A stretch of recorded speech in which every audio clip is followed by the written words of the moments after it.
For my presentation, I chose to do Frontline's Poor Kids. This documentary follows 3 kids, and it explains how they feel personally about living below the poverty line. I think that this was interesting because usually when you talk about poverty, you're more focused on the adults and how they feel about it. So it was very interesting to get the child's perspective of how they felt about being poor. And I was very surprised about the maturity that they all felt and how they seem to be they seem to know about their situation more than, let's say, an average kid who lives normally or doesn't have the same problems. And sometimes I feel like it's good to see how the rest of the world or the rest of this country even lives, because I feel so blessed to live in Fairfield County, and when I was younger I didn't have to worry about a lot of the problems that these kids faced. So the first person that this documentary looked into was Brittany. She is 9 years old, and her family used to be decently well off. Her dad had a job. Her mom does not work because her mom has medical problems that stops her from doing so. And her dad lost his job, and they had to move out of their house and move into a different, smaller house. And I thought it would have been interesting to know more about the child that her mother would eventually have. Her mom gets pregnant towards the end of it, and how that affected their financial burden, and how they managed to get past that, and how it affected Brittany personally, because she seems to be very family oriented, and she even mentioned that she was willing to sacrifice her own well-being, her own ability to have food for her family. So I thought that was very noble of her. I would like to see how more about her interaction with the baby. Another interesting thing that Brittany talks about a lot is food. And this just made me so sad that her favorite thing is Chinese food, and she never gets to eat it because her family can't even afford it. And she talks about being in the nutrition program. I'd like to know more about the nutrition program and how they choose kids to be in it, and how she felt about being in the nutrition program. Does she get teased for it? Do other children know the nutrition program is for those who cannot afford as much food as others? And I'd also like to know more about how being teased affected her. She says it makes her upset, and how she's mad at herself for the way she looks. And I want to know if that affects, like, does she like going to school because of that? Does she not like going to school because of that? And I'd also like to know about her friend's situation, because she seems to focus a lot on her family, but it'd be interesting to know more about if she has any friends, because she never really seems to mention too much about that. And if she does have friends, do they know her situation? Do they understand the magnitude that she does not have money, she cannot afford things, and do they pick on her for that? The next kid that we looked at was Kaylee.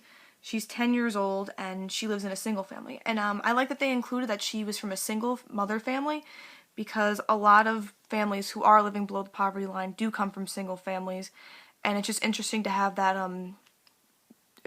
more information about that. I would also like to know more about what happened to her father, and is he alive, is he not alive, so forth. And another interesting thing that they could have included is, does her family have a social net? Does she have grandparents, anything like that, who live nearby?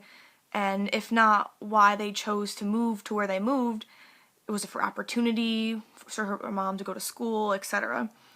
And also another interesting about Kaylee, which differs from the 2 other children depicted in this, is she does not go to school at all because her family is moving around so much.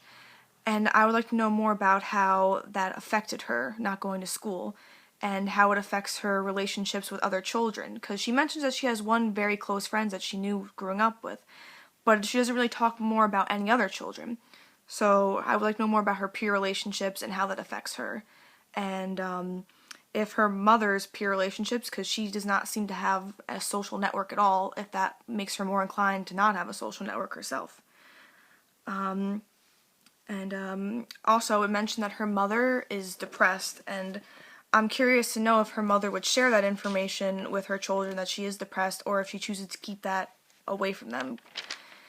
And her mother also seems to be very stressed out, and almost, not aggressive, but she gets stressed out, and she seems to express it more.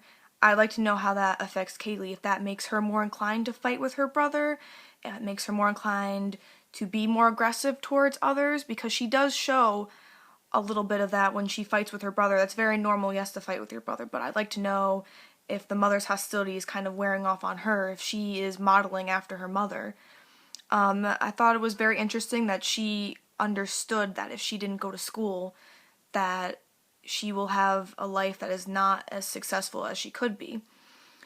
She mentions that she can't dance, which she really would like to do, and I'd like to know more about how that affects her dancing, and if she plans to do that when she can, or if she gets older. And lastly, I thought the issue of stability should have been more explored in her story as well, because of all the families, she seems to be moving around the most. She moves 3 times in this short documentary, and stability seems like such a necessary thing for proper development. So I would like to know more about how she feels about moving and so forth. The last children talked about in this documentary are Jasmine and Johnny. Jasmine is 9, Johnny's 13, and they live in a shelter, a full-time shelter that serves them food, and they get to live in it. They get to stay there all the time. The dad used to be part of a very lucrative construction and contracting business, but the recession sort of ended his business, and I thought it was very sad because the only thing that they could bring with them was stuff that they could fit in their bag. And it'd be interesting to know more about how he coped with having so much before and then basically having just what he could fit on his back. He also speaks a lot about how he's embarrassed to live in a shelter, and I'd like to know if that affects him having friends at all, like Brittany, because she didn't really talk much about her friends, so I'd like to know more about his peer relationships. Does he have friends? Does he go to other people's houses after school? I know he probably doesn't invite people over to his house because he's so embarrassed to live in a shelter. I'd like to know if that living in a shelter hinges him from having friends as well, and if so, how that affects his peer relationships. I also wish they talked more about how he gets good grades. He mentions that he got several A's, several B's, and a few C's for his grades, and I'd like to know how, regardless of the adversities that he's facing, how he still manages to get good grades, regardless of all the things that are going on around him. He goes to bed sometimes with an empty stomach, and it's just unfathomable to think that you'd be able to focus on school and getting good grades and, going to college when you live in such depressing almost situations. Also, he mentioned something about how he really wants a pair of Jordan flip-flops, so I'd like to know how he feels with social comparison to the rest of his peers who maybe and probably do have more than him. If that at all affects how he feels about himself, if that affects his self-esteem, if that also plays into his peer relationships, I think that would have been a very interesting thing to explore further. And lastly, he mentions that he also knows that if he does not go to school, that he will have a life that is not as successful as it should be, like Kaylee. I thought it was very interesting that they all realized that going to school, getting good grades, was a very important thing. And I also want to know if their parents influenced that at all, because I know Brittany's parents don't talk much about school, and Kaylee's mother does not seem too concerned at all about her going to school. She seems like it's almost like a sacrifice that Kaylee should be making that she doesn't go to school. So I'd like to know if Jasmine and Johnny's parents feel that way. I'd like to know if Brittany's parents feel that way as well, because a lot of influence about how you feel about school comes from your parents. I know both my parents went to college, so it was almost expected that I went to college as well. So parental influence is definitely very important.